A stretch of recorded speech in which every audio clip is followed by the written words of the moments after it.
أعوذ بالله من الشيطان الرجيم بسم الله الرحمن الرحيم فكلوا مما رزقكم الله حلالا طيبا واشكروا نعمة الله إن كنتم إياه تعبدون إنما حرم عليكم الميتة والدم ولحم الخنزير وما أهل لغير الله به فمن اضطر غير باغ ولا عاد فإن الله غفور رحيم ولا تقولوا لما تصف ألسنتكم الكذب هذا حلال وهذا حرام لتفتروا على الله الكذب إن الذين يفترون على الله الكذب لا يفلحون. ننانی درس کی ان شاء اللہ العزیز سورۃ النحل پارہ نمبر 14 رکوع نمبر 15 آیات نمبر 114 15 16 چلے نو هغه به ویلې کېږي.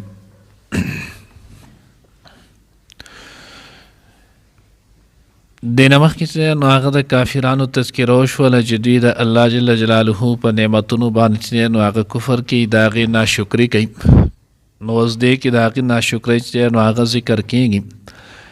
د الله د نعمتونو ناشکري یو چې نو هغه د دوی دا وه چې دوی نو هغه د الله رب العزت چې کم شیزونه حلال کړي دوی حرامول، کم شیزونه چې الله رب العزت حرام کړي ول نو هغه دوی حلالول، او کم چې حلال کړي ول هغې د خپل طرفه چې نو هغه حرامول. نو دا د دوی چې نو هغه د ناشکرۍ یو ده.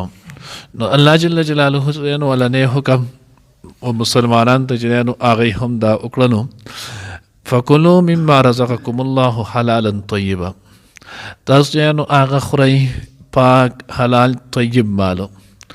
نو یو مال حلال کېدل دی او یو طیب دی. صورت مایده کې چې نو هغه مونږ وضاحت کړو، خو بهرحال دلته چې نو هغه بیا هم کوم او دا بار بیا چې نو په دویم ځل زه اکثر دی وجې نه وم اکثر تفاسیر هم ټوله دغه لیکلي چې یو ځای کې مزه حل کړی هغوی په پلان کې ځای کوم حل کړی هلته یې ځان له وګورئ. خو ما مخکې داسې یو پیره کړو یو کس ته مې وویل چې هغه ما ته کالتې دا کړی او ته بیا ووایې نو دا خو د ثواب کار دی.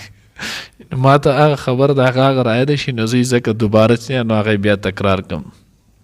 بهرحال نو هلته نو هغه مونږ ویلو یو حلال دی او یو طیب دی.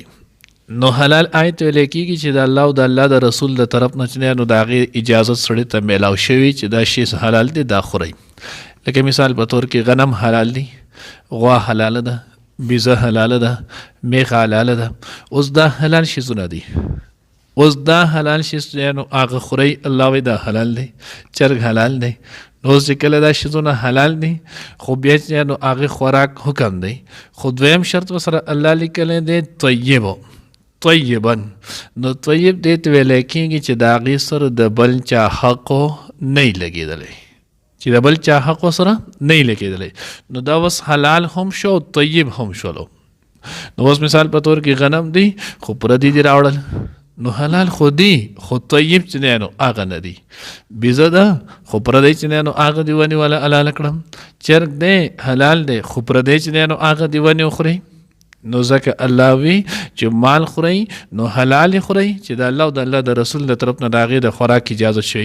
طیب خورئ چې د هغې کې د بل چا حق سره ټچ نه وي، صرف چې نو هغه ستا خپل مال حق حلال مالی، یا که د بل چا مي خو د هغه تعالی په طور د هدیې یا د تحفې یا د ډالۍ یا د صدقې چې نو هغې درکړی ملکیت یې درکړی. نو ځکه الله وی دقه شانتې خورئ.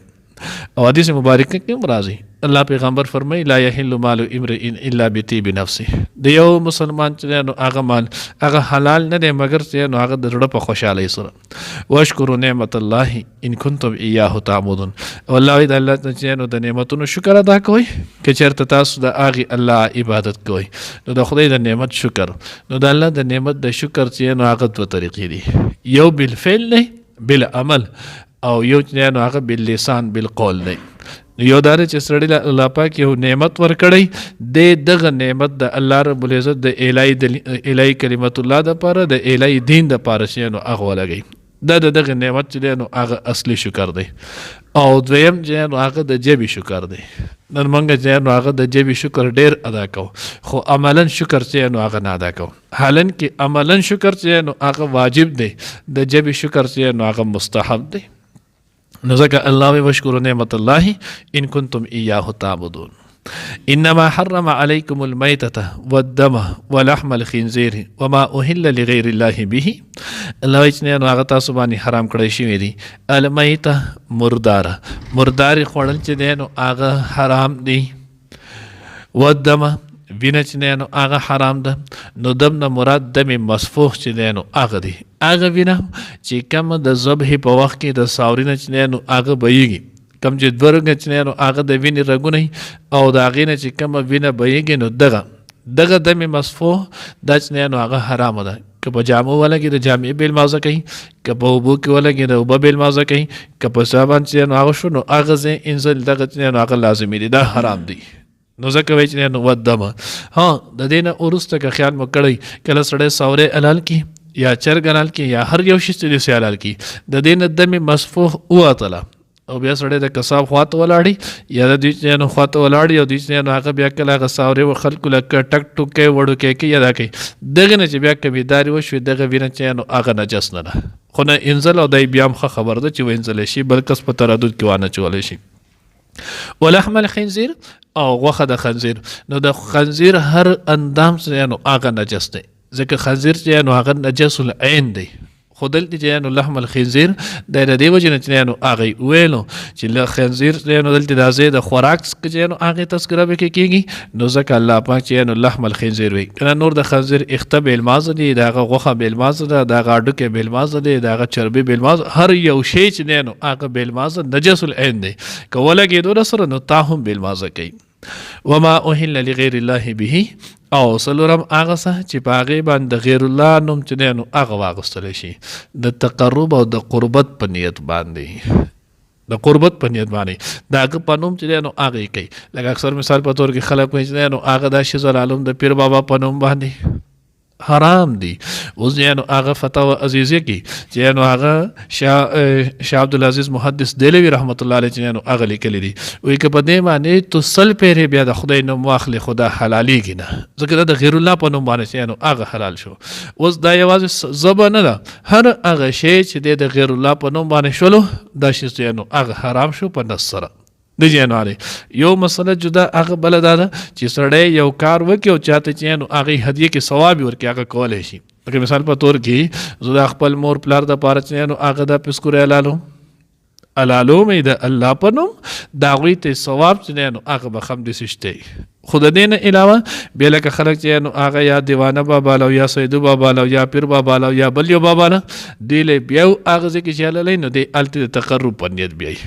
ځکه د وینې د بیولو چې نو هغه د قربت د ثواب دوه ځونه دي، یو زمان دی یو مکان دی. زمان هغه د لوی اختر چې نو هغه ایام تشریق چې د کومې ویلی کېږي لوی اختر کې نو هغه د قدرې ورځې دي، او مکان دی چې نو هغه حرم شریف مینا ده.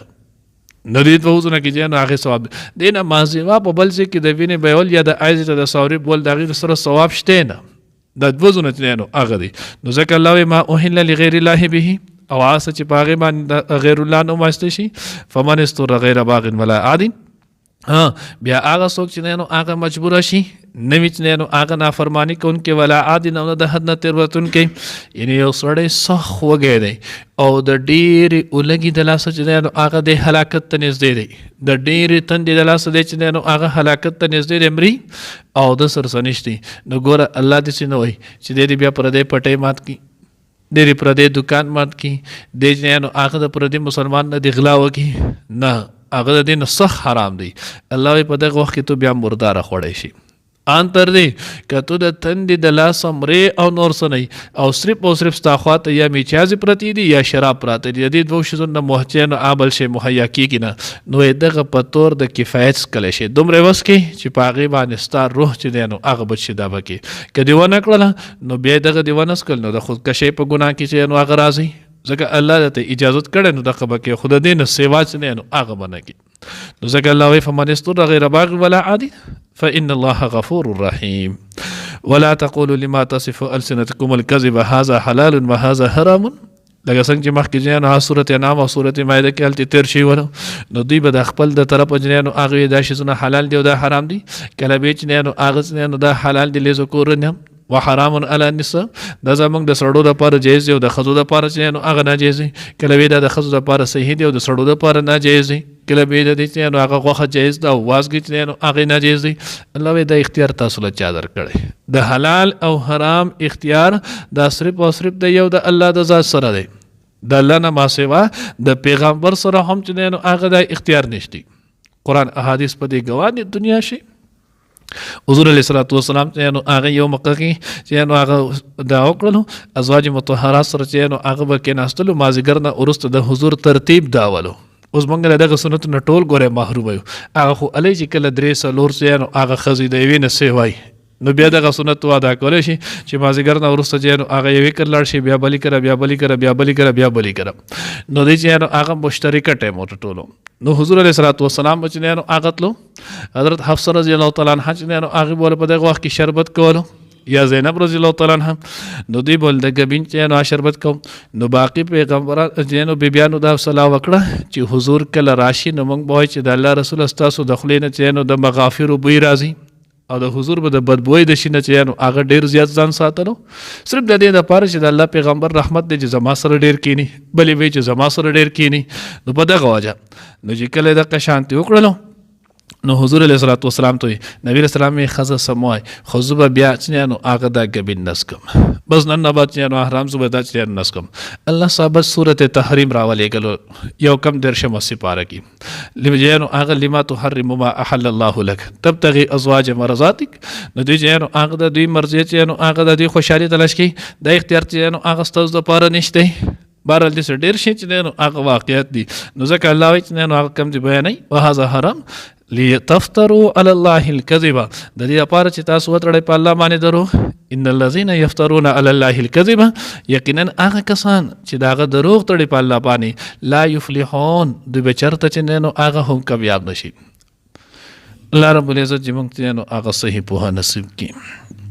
فکلوا پس خورئ مما له هغې څه نه رزقکم الله چې رزق درکړی تاسو ته الله پاک حلالا حلال طیبا پاکیزه واشکروا او شکر ادا کوئ نعمت الله د الله د نعمت ان کنتم ایاه تعبدون که چېرې تاسو چې نو د هغه عبادت کوئ. انما حرمه بېشک هغه حرام کړی د علیکم په تاسو باندې المیتة مرداره والدم او وینه ولحم الخنزیر او غوښه د خنزیر وما او هر هغه څه اهل چې واغستلی شي پای باندې غیر الله به نوم د غیر الله.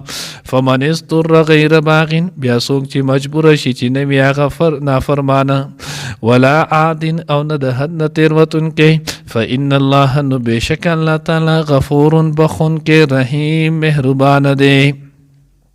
ولا تقولوا او تاسو موای لما هغه څه تصفو چې بیانوي السنتکم ستاسو جبې الکذب په دروغ هذا چې دا حلال حلال دی وهذا او دا حرام حرام دی لتفتروا د پاره د دې چې تاسو اتړی جوړ کړئ الله په الله باندې الکذب دروغ.